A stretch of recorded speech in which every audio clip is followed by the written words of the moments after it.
건축구조 측면에서 시험 문제가 출제된다면요. 원적이 그래서 아파트 여러분 나중에 리모델링 할 때 벽 허물지 말란 얘기예요. 수직이 오면 대부분 땅이 갈라져서 모든 건물 그 안에 들어가면 무너져요. 이게 여러분 절판이에요. 즉 완벽하다는 얘기랑 마찬가지예요. 자, 그래서 여러분 이번 시간은 여기까지 하도록 하겠습니다. 안녕하십니까. 네, 이번 시간 351페이지 보시면 우리 세 번째 체크 밸브가 나와요.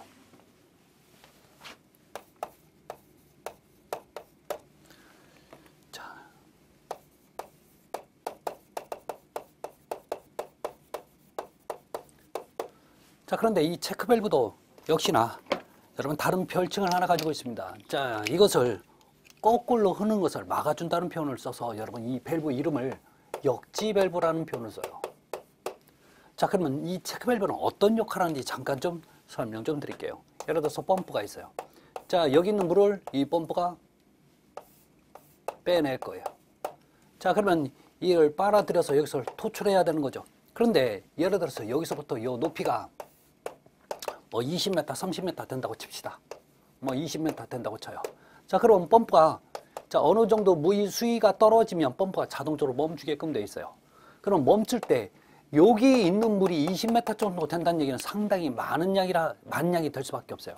이 물이 펌프의 정지함과 동시에 밑으로 쏟아져 내려오면 안 돼요. 여기에 배관 안에 멈추게끔 만들어줘야 돼요. 이렇게 하기 위해서 보실래요? 자, 펌프가 막이 이렇게 있는데 펌프가 물을 밀어줘요. 자, 물을 밀어주면 얘가 이렇게 제껴져. 자, 그런데 펌프가 정지함과 동시에 물이 내려올 거예요. 내려올 때 같이 확 막아줘. 그럼 여기 있는 물이 그대로 여기에 가둬 있겠죠.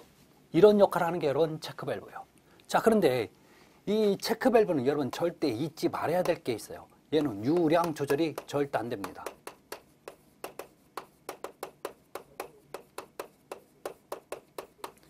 유량 조절이 안 됩니다.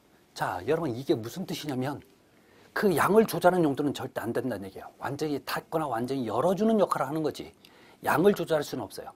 자, 그 조절할 수밖에 없는 조절이 불가능한 이유가 있어요. 얘는 돌리는 손잡이 없어요. 손잡이가 없습니다. 아셨죠? 네.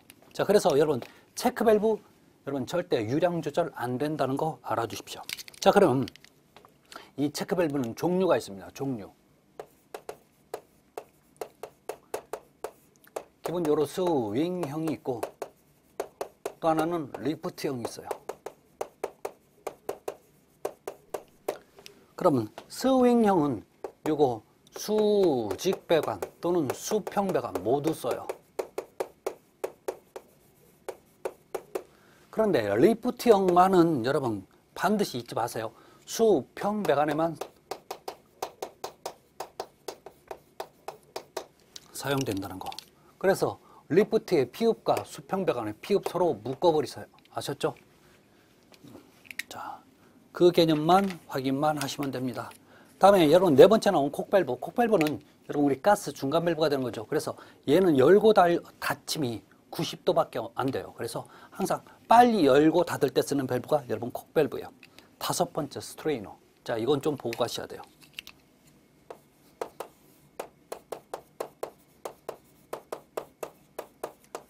자, 이 스트레이너인데 제가 항상 하는 말인데 이 스트레이너는 여러분 찌꺼기 걸름망이라고 보시면 돼요.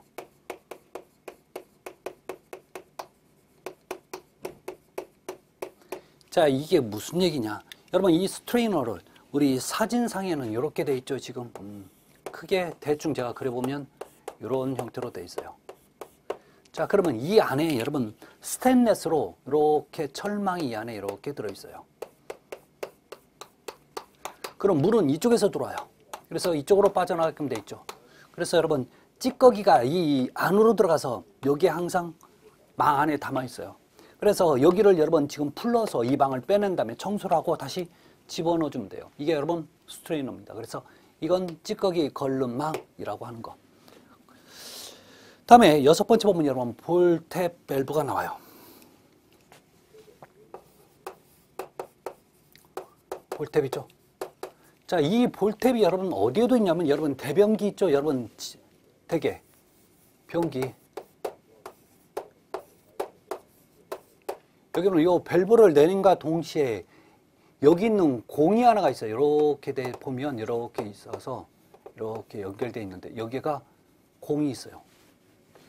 이 공이 여러분 지금 얘가 밑으로 떨어지잖아요. 그러면 여기를 열어서 물이 나오게끔 돼 있어요. 그러면 얘가 위로 올라오잖아요. 그러면 이렇게 올라오면서 이 부분을 꼭 눌러줘. 그래서 물이 안 나오는 거죠.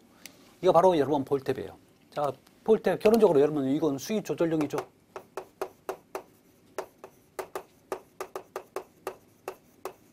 로 쓰는 게 바로 볼탭입니다. 그래서 여러분 되게 많이 있다는 거. 자, 이게 여러분 기본적인 어떤 밸브에 관련된 얘기였습니다. 자, 그런데 우리 두 번째 352페이지 보면 여러분 배관에 각종 이음류가 나와요.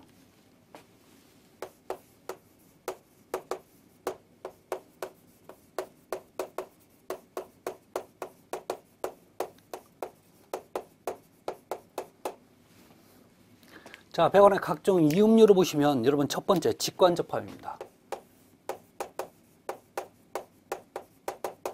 직관접합인데 여러분 이 직관을 접합한다는 얘기는 똑같은 광경을 연결해서 쓴다는 얘기예요. 그래서 이게 동일 광경을 연결해서 쓴다는 얘기가 바로 직관접합입니다. 자, 이때 쓸 때 여러분 보면 우리 교재 소켓, 니플, 유니언, 플랜지가 나오는데 이게 다 중요해요. 그렇지만 여기서 더 신경 써야 될 얘기가 두 가지가 나옵니다. 하나는 여러분 유니온이 있고 우리 교재 유니온 상관없어요. 자, 플랜지가 있습니다. 자, 문제는 여러분 이건 우리 사진을 보고 얘기 좀 하자고요. 여러분 유니온 우리 교재 보시면 유니온 나와 있죠. 자, 유니온 같은 경우는 여러분 양쪽으로 지금 나사식으로 돼 있어요. 그래서 가운데서 렌치를 잡고 돌려서 연결하면 돼요. 자, 플랜지도 여러분 지금 저 동그란 판인데 이 판을 이걸 용접을 해요. 배관에다. 그래서 이렇게 쓰는 거예요. 이런 판이 이렇게 동그랗게 이렇게 돼 있죠. 여기에다 여러분 지금 관을 갖다가 용접을 해. 그래서 이렇게 만들고 구멍이 이렇게 뚫렸어요. 그 다음에 똑같은 걸 갖다가 이렇게 용접해서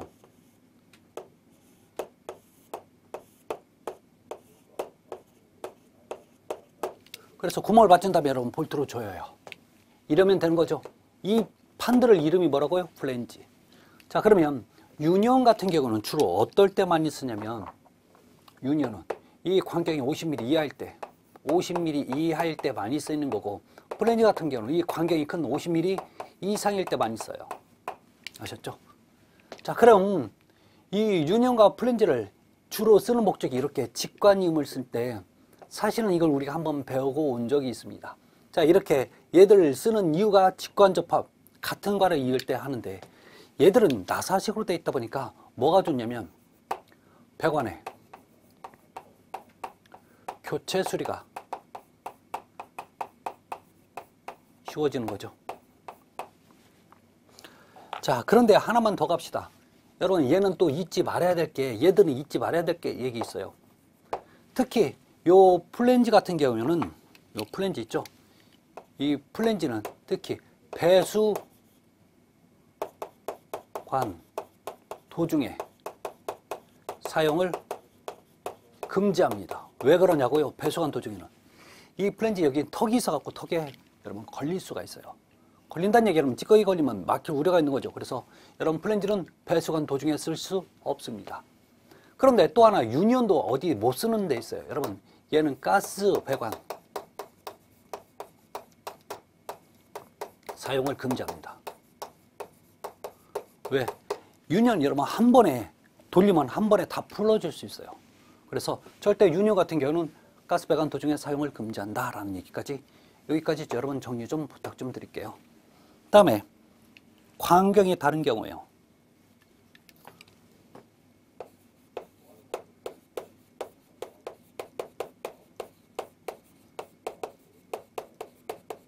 광경이 다른 경우, 즉 여러분 광경이 다르다는 표현을 이경이라는 표현을 쓰는 거죠.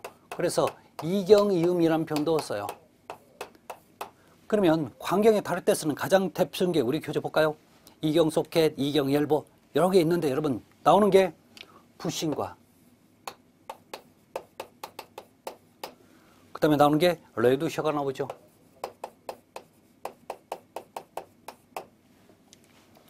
자, 우리 여러분 부식 잠깐 볼까요? 우리 교재.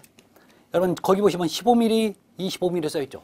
즉 한쪽은 15mm, 안쪽으로는 15mm고 바깥쪽은 25mm. 그러니까 이 자체가 여러분 하나로 되어 있지만 작은 관과 큰 관을 같이 연결할 수 있다는 얘기죠. 그래서 다른 광경이 다른 관 연결합니다. 그 다음에 여러분 레두셔가 있어요. 레두셔. 저건 대부분 용접 타입인데 이렇게 광경이 다를 때 써요. 자, 간혹 가다가 여러분 얘와 얘를 서로 구분해서 많이 문제가 출제가 돼요. 그래서 자, 가장 대표적으로 직관님에 쓰는 건 요 두 가지, 그 다음에 광경이 다른 이경임에 쓰는 건 요 두 가지 구분 좀 하시기 바랍니다. 그 다음에 분기란 얘기는 여러분 가지치기 한다는 얘기예요. 가지치기 할 때 가장 많이 쓰는 게 T자, 뭐 십자, 또 Y자 이런 걸 많이 쓰는 거죠.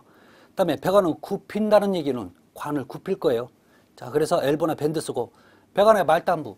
여러분 우리 가스 렌지를 띄어갈 때, 이사 갈 때 가스 렌지 띄어가죠.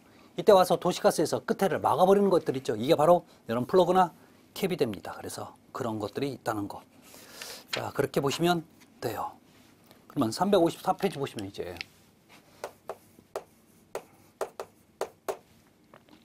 배관에 의한 배관.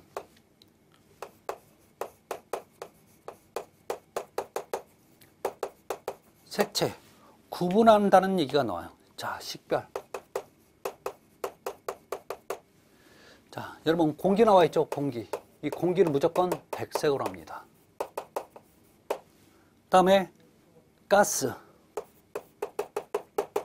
황색으로 하죠. 노란색. 다음에 증기. 뭐 질환이란 표현 빼고 상관없어요. 적색이죠. 왜? 위험하니까. 다음에 물. 청색. 다음에 기름. 뭐 황적색. 이렇게 황적색 이런 건 잘 안 나와요. 그렇지만 자, 여기까지 좀 봐주셨으면 좋겠습니다. 그래서 자, 이 정도는 좀 정리 좀 해주십시오. 그 다음에 심화학습에 관련된 이런 도시기호들이 있어요. 이 도시기호는 상당히 좀 어렵습니다. 그래서 꼭 좀 정리 좀 잘 좀 부탁 좀 드릴게요. 자, 다음에 이제 나오는 게 우리가 뭐가 있냐면 357페이지 보면 제3절 오수정화 설비가 나와요.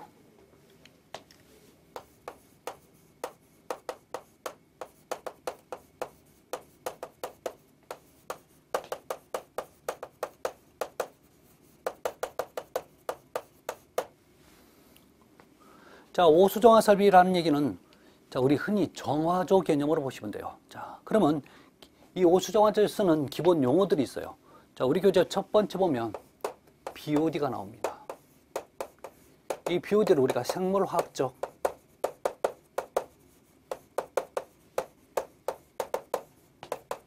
산소 요구량이라고 얘기합니다. 자, 두 번째 COD가 있어요. 이건 생물자 빼서 화학적이라는 표현을 써요. 산소 요구량이라고 표현해요. 자, 그럼 BOD는 어떨 때 쓰냐고 물어보면 BOD는 우리 생활의 하수 있죠? 생활, 하수, 오염, 측정 기준이 바로 여러분 BOD가 돼요. 그러면 COD는 공장에 폐수 있죠?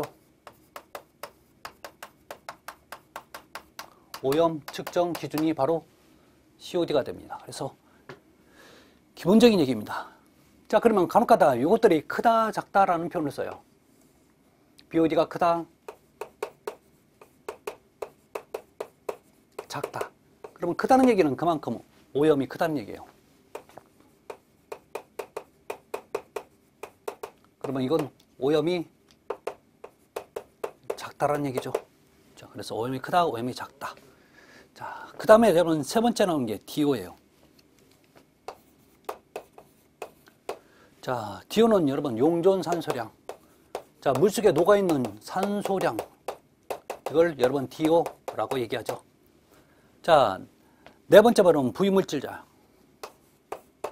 자, SS. 이게 바로 부유물질량.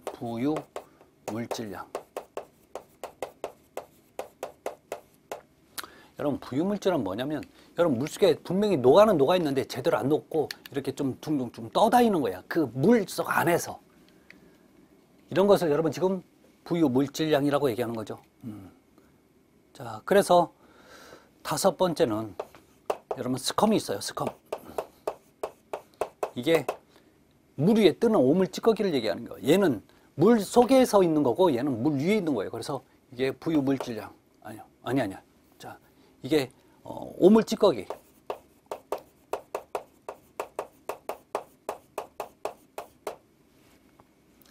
그다음에 활성온이가 여러분 미생물이에요.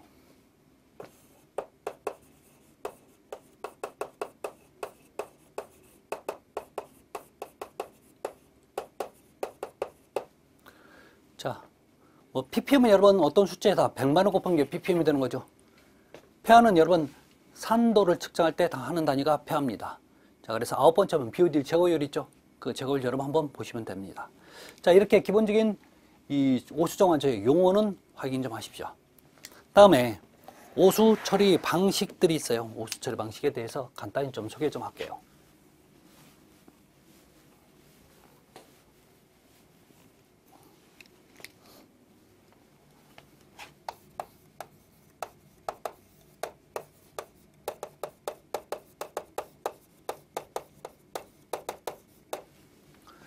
자, 오수 처리 방식에 보면 여러분 그 분류는 뭐 단독 처리 방식이 있는데 뭐 큰 의미는 없고 합수 처리, 함유 처리. 여러분 함유 처리라고 하는 것은 기본적으로 왜 우리 그 단독 처리 같은 경우에는 그 자체에서 정화를 해서 버리면 되는데 함유 처리는 요즘 대도시 보면 여러분 각 건물에 정화조가 없어요. 이것을 그냥 보내서 자, 우리 하수 종말 처리장에서 전반적으로 다 정화를 해서 그냥 보내는 거죠. 이런 방식을 여러분 함유 처리 방식이라고 얘기하는 거예요. 자, 그 다음에 보는 게 여러분 오수 처리 정화, 오수의 정화 처리법에서 물리적 처리 방법이 나와요.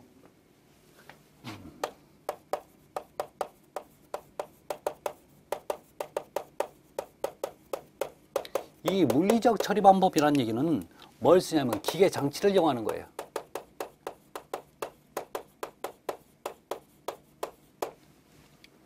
그럼 우리 교재 보면 여러분 물리적 처리 방법 나와 있죠. 스크린, 침전, 교반, 여과. 여러분 스크린이 뭐냐면 여러분 이 오물을 정화하는데 이게 부패라든지 어떤 이것을 정화가 그러니까 물에 녹거나 이렇게 정화가 안 되는 자체 물질이 있어요. 예를 들어서 여러분 변기가 꼭 예를 들어서 우리가 흔히 해서 그런 인분만 나가는 게 아니라 다른 것도 나갈 수 있는 거죠.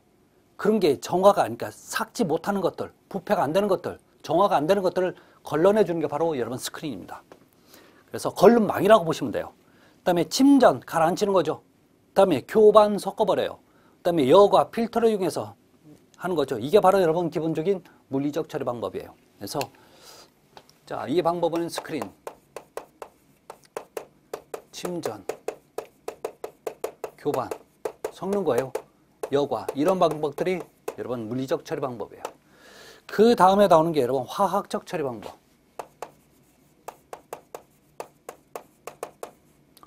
화학적 처리 방법은 이건 화학약품을 이용해요.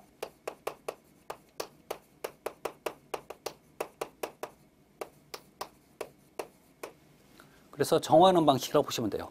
다음에 생물학적 처리 방법이 나와요.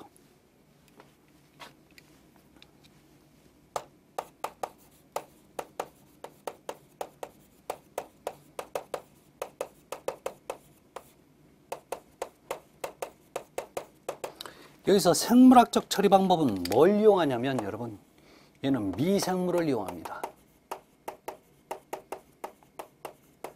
자, 그러면 미생물을 이용하는 방법 두 가지가 나와요.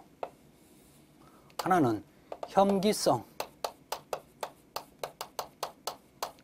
또는 혐기성 균에 의한 처리 방식이 있고 또 하나는 호기성 균에 의한 처리 방식이 있습니다. 요 두 가지 방식이 있어요. 문제는 말이에요. 요 말 뜻을 정확히 분석하는 게 가장 중요합니다. 그러면 여기서 혐기라고 하는 것은 기체, 공기를 싫어하는 성질을 가진 균이에요. 다시요. 기체가 공기예요. 싫어하는 성질을 가진 균이 여러분 혐기성입니다. 아셨죠? 그러면 기체를 싫어한다는 얘기는 얘는요 절대 산소와 접촉을 금지해야 되는 거죠. 그래서 자 공기와 또는 산소와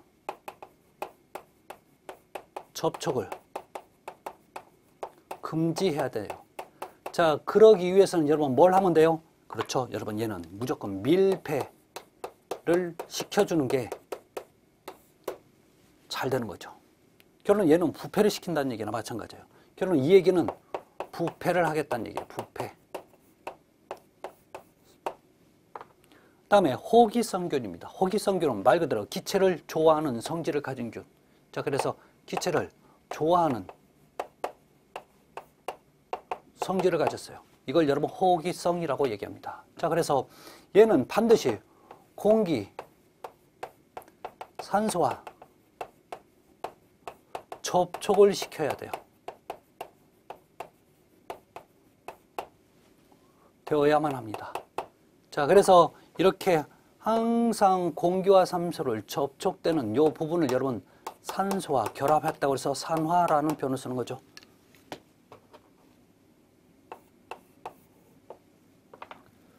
이게 여러분 상당히 좀 중요한 개념이에요. 그래서 이 내용을 여러분 꼭 잊지 마시기 바랍니다.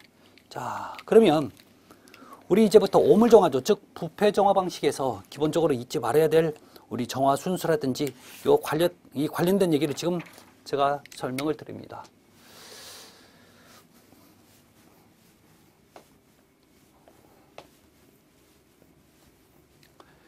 자, 우리 여러 가지 이제 정화 방식들이 있는데 지금 제가 먼저 이 오물정화조 순서를 먼저 얘기하기 전에 먼저 잊지 말아야 될 내용을 하나 좀 설명하고 갈게요. 여러분 이 호기성균에 의한 처리 방식, 성균에 의한 처리 방식들이 여러 가지가 있어요. 그러면 그 정화 방식 중에 혹시 말이에요. 혹시 자, 뭐 산화라는 표현 나오잖아요. 그럼 무조건 요 호기성균에 의한 방식이에요. 또 하나 살수, 물을 뿌린다는 얘기예요. 그 다음에 여상이 어떤 틀이에요. 그 틀에 호기성이 묻어 있어요. 그래서 그걸 통과시켜 주면 돼요. 그 다음에 회전, 그 다음에 공기를 집어넣는다고 해서 폭기, 이런 표현들 나오잖아요. 그럼 대부분 보면 호기성 처리 방식이에요. 자 그러면 혐기성 처리 방식이 있습니다. 이 혐기성균에 의한 처리 방식은 뭐가 있냐면 여러분 부패 방식. 그래서 부패자 들어가잖아요. 무조건 그러면 혐기성이에요. 또 하나 여러분 임호프 탱크, 임호프 탱크라고 표현할 수도 있고 안 할 수도 있어요. 임호프 방식 이런 표현 나오면 무조건 혐기성이에요. 자 임호프 방식은 여러분 간이 정화조라고 보시면 돼요. 간이 정화조는 대부분 부패 방식입니다. 그래서 자 부패된 게 위로 올라가서 밑으로 내려가고 그 다음에 그 위로 올라오는 것을 흘려보내는 그런 방식이에요. 그래서 독일에 있는 이모프라는 박사가 이것을 만들었다고 해서 이모프 방식이라는 표현을 쓰는데 이런 방식은 대부분 혐기성균에 의한 이게 부패 방식입니다. 아셨죠? 그래서 혹시 어떤 방식이 요게 맞냐 안 맞냐 물어볼 때 그렇게 정리를 해주시면 되는 겁니다. 자, 그럼 이제 359페이지 보시면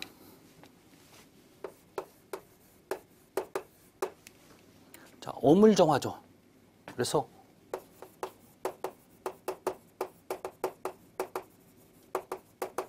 정화조요. 여러분 얘 방식은 일반적으로는 부패정화조입니다. 아셨죠?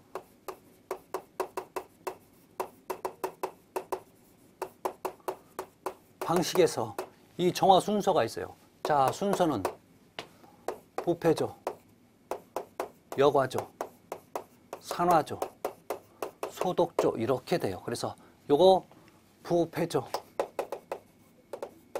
여과조, 산화조, 소독조 이렇게 얘기하죠. 그래서 부, 여, 산, 소 이렇게 보시면 되는 거죠. 여기서부터 그러면 이게 어떻게 운영이 되는지 지금 제가 그림으로 그려서 설명을 할 테니까 잘 들어보세요.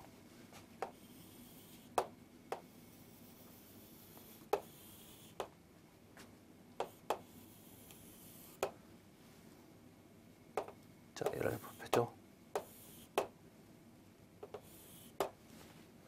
이게 여러분 지금 부패조예요.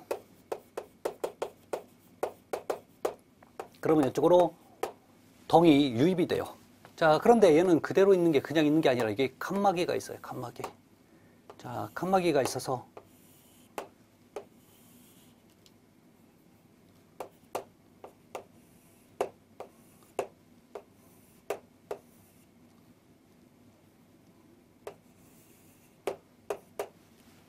잘 보세요. 먼저 여러분 얘가 유입이 되잖아요. 유입이 되면 이쪽으로 보여. 그래서 계속 유입이 되면 여기에서 위에서 눌러주는 것 때문에 이쪽으로 넘어가요. 자, 넘어가서 자연스럽게 이쪽으로 넘어가는데 여러분 얘가 부패조입니다. 자, 그런데 이 부패조는 자, 제1부패조, 제2부패조, 그다음에 예비 여과조로 구성이 되어 있어요. 그 크기는 4대, 2대, 2 또는 1의 크기로 구성이 되어 있습니다. 자, 그러면 얘는 여기서부터 여기 넘어갈 때까지 여기까지 해서 이렇게 여기가 지금 여과조인데 여기서 여과가 될 때까지 그 조유 기간이 있어요. 즉 여기서 들어와서 여기까지 가는 그 기간을 며칠로 보냐면 약 이틀 정도로 봐요. 48시간 정도. 2일. 자, 그렇게 돼야 될 수밖에 없는 게 여기는 여러분 부패를 시켜버리는 거죠. 부패가 금방 되는 거 아니죠. 그래서 이 안에는 무슨 균이 들어있냐면 혐기성균이 들어있어요. 그래서 이 혐기성균에 의해서 부패가 되는 거예요. 자, 그렇다 보니까 여러분 이 부패 기간이 좀 필요하다는 얘기죠. 그래서 최소 48시간 정도는 걸린다는 거죠. 자, 그러면 이 부패를 하기 위해서는 이 공간은 산소와 접촉을 금지시켜야 되는 거죠. 그래서 얘는 항상 밀폐가 되어야 돼요. 그래서 이 조유 깊이도 조유 깊이가 있는데 자, 여기서부터 여기 들어가는 깊이를 얘기하는 거죠. 이 깊이가 여러분 깊을수록 산소와 차단 능력이 좋아져요. 즉 부패가 잘 된다는 얘기죠. 그래서 조유 깊이는 보통 1.2에서 약 3m 정도로 봐요. 자, 그래서 여러분 부패조에 관련된 얘기 확인하십시오. 자, 그러면 여기가 뭐냐면 예비 여과조예요. 이쪽이 예비 여과조. 그러면 여기는 여과조인데 자, 이렇게 여기까지 올라온 동이 이제 또 밀려서 위로 올라가요. 잘들 보세요. 이 동이 밑에서 위로 올라갑니다. 그래서 여기는 뭐가 있냐면 쇠석층이에요.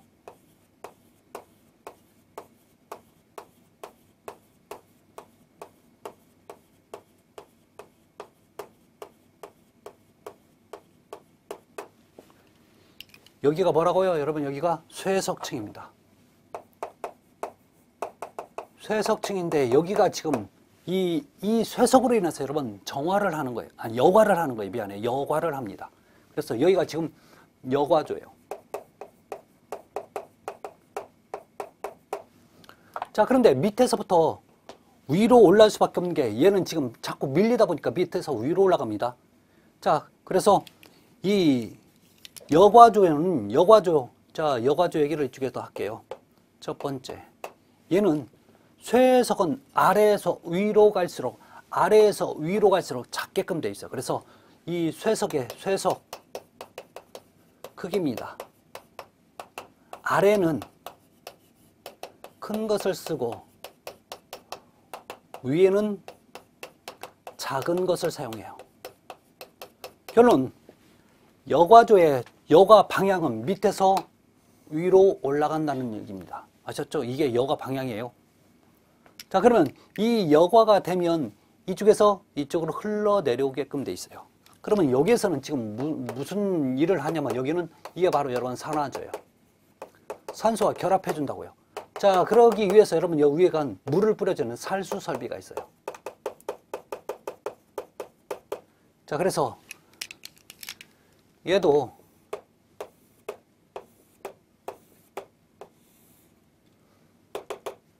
여기가 뭐가 있냐면 쇠석층이 있어요.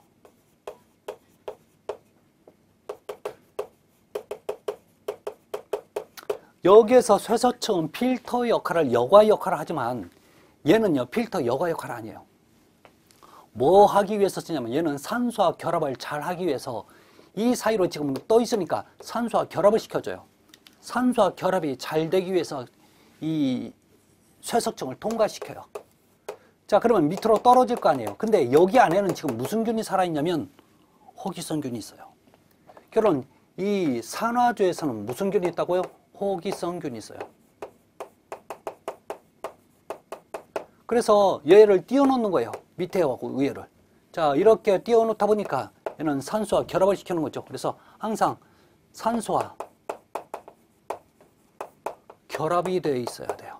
그래서 항상 공기가 통하는 자 급기설비나 또는 환기설비를 갖추고 있어야 돼. 말이 그래요. 자, 이 상태에서 이렇게 물이 흘렀는데, 예, 두 번째. 그러면 여기서부터 여기까지의 그 깊이가 있습니다. 그래서, 쇠석층의 층은 보통 0.9에서 약 2m 정도의 두께를 갖고 있어야 돼요. 자, 세 번째. 그래서 위에는 살수설비죠. 설비를 반드시 갖추고 있어야 되고, 네 번째. 그러면 너 여기서부터 여기는 최소 떨어질 거리가 존재합니다. 최소 얼마요? 100mm 이상은 떨어지고, 너 여기서부터 100mm 이상은 떨어져야 돼요. 근데 여러분 이렇게 바닥은 이렇게 기울기가 있어서 자연스럽게 이쪽으로 흘러가끔 돼 있어야 돼요. 그래서 여러분 바닥은 구배가 필요하죠. 보통 얼마 정도? 최소 100분의 1 정도의 구배를 필요로 합니다. 그래서 이게 어느 쪽으로 흘러가게끔 만드냐면 소독조 쪽으로 자연스럽게 흘러갈 수 있도록 해줘야 됩니다. 이게. 이 상태에서 자 여기가 뭐가 되냐면 소독조가 돼요. 이 소독조에서는 항상 약품이 보관돼서 이 소독 약품이 항상 떨어지게끔 만들어줘야 돼요. 왜? 여기가 정화가 되면서 그 위로 소독 약품이 떨어지는 거죠. 자, 그런데 이 소독조에서는 그 약품을 11분 이상 여기가 들어 있어야 돼요. 그러니까 최소 10일에 한 번씩은 약품을 채워 넣어야 된다는 얘기가 되는 겁니다. 아셨죠? 자, 이게 여러분 기본적인 오물정화조의 기본적인 개념들이에요. 그래서 우리 교재 보시면 이런 얘기들이 지금 나와 있습니다. 그래서 가장 중요한 얘기는 여러분 부패조에서는 무슨 균이 살아요? 혐기성균. 그 다음에 산화조에는 호기성균이 살고 있다는 얘기죠. 호기성균. 자, 이 말뜻을 알고 있어야 이 내용들이 왜 필요한 건지 이해를 할 수 있으니까 잘 정리 잘 하시기 바랍니다. 자, 그 다음에 나오는 게 여러분 이제 우리 넘어갑니다. 어디로 넘어가냐면 7장 소방 및 가스 설비예요.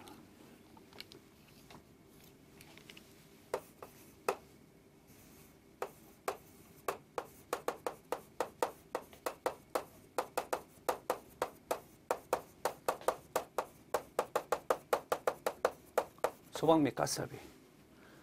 자, 우리 소방에 관련된 얘기는 어떤 법적인 개념들이 상당히 많이 나옵니다. 그래서 여러분들 공부하시기 기본적으로 좀 까다로울 수도 있고, 소방에서 문제가 출제되면 꼭 한 문제 아니면 두 문제는 꼭 출제가 되는 파트이기 때문에 정리를 잘 하셔야 됩니다. 자, 그래서 제1장, 제1절 소방 설비가 나와 있죠. 자, 소방 설비 좀 보도록 할게요. 자, 먼저 여러분 화재의 종류가 나와 있는데, 화재의 종류는요, 과거에는 A, B, C, D, E급까지 있었는데 E급에 있는 가스 설비가 B급으로 함유가 됩니다. 그래서 자, A급 설비, A급 화재, 일반 화재, B급 화재, 유류, 가스 화재라고 되어 있죠. 자, C급 정비 화재, D급 자, 금속 화재라고 되어 있습니다. 자, 여기에 관련된 얘기. 그래서 A급은 우리가 흔히 표시할 때는 백색으로 표시하고, 그 다음에 B급은 황색, 노란색, C급은 청색, D급은 색깔이 없는 무색, 색깔이 없을 때 표시합니다. 자, 무색이라는 표현을 쓰고 있습니다. 그래서 자, 여기 또 요 아주 기본적인 내용인데 여러분 이런 것들이 기본적으로 관리 실무에서 여러분 단답형으로 나올 수 있어요. 아셨죠? 그래서 자, 시설 결론에서도 얘기가 나오지만 관리 실무 쪽에서 잘 나오는 얘기니까 확인하시기 바랍니다.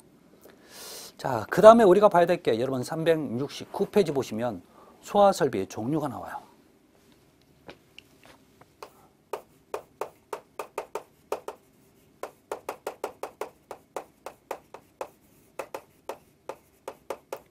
자, 기본적으로 소화 설비 쪽은 자, 소화 설비가 있고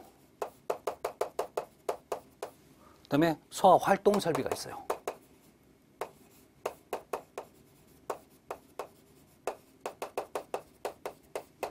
그다음에 소화 용수 설비.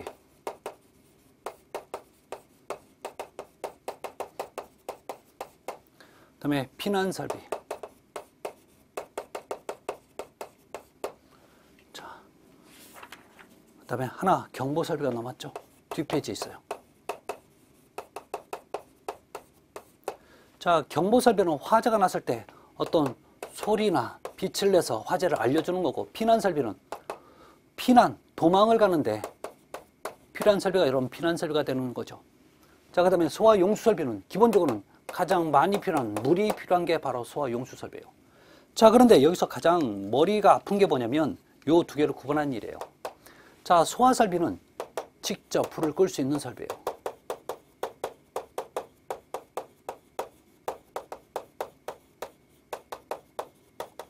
설비가 소화 용수 설비입니다.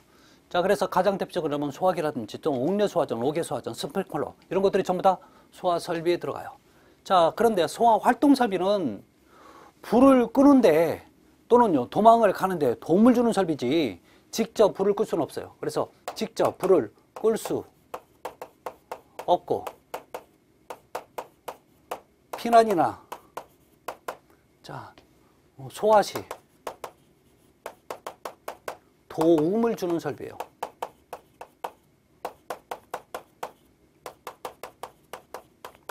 설비가 여러분 소화 활동 설비에 들어갑니다. 아셨죠? 개념입니다, 이게.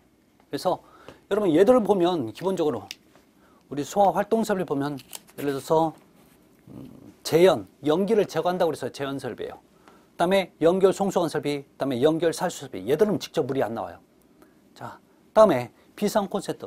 여러분 비상 콘센트는 사실 비상시에 즉 화재가 났을 때 소방관들이 전원을 쓰기 위해서 만든 게 비상 콘센트 설비예요. 그다음에 무선통신 보조 설비도 소방관들이 쓰기 위해서. 그다음에 연소 방지 설비. 즉 가장 기본적으로 연소 방지 설비는 화재가 나잖아요. 그러면 너 여기만 타 해서 가장 대표적으로 여러분 지하 주차장 같은 데 보면 방화 셔터가 내려와요. 이런 것들이 너 거기만 타. 그러면 불을 끌 때 더 쉽게 끌 수 있겠죠. 그런 얘기들이 여러분 연소 방지 설비 이렇게 보시면 돼요. 아셨죠?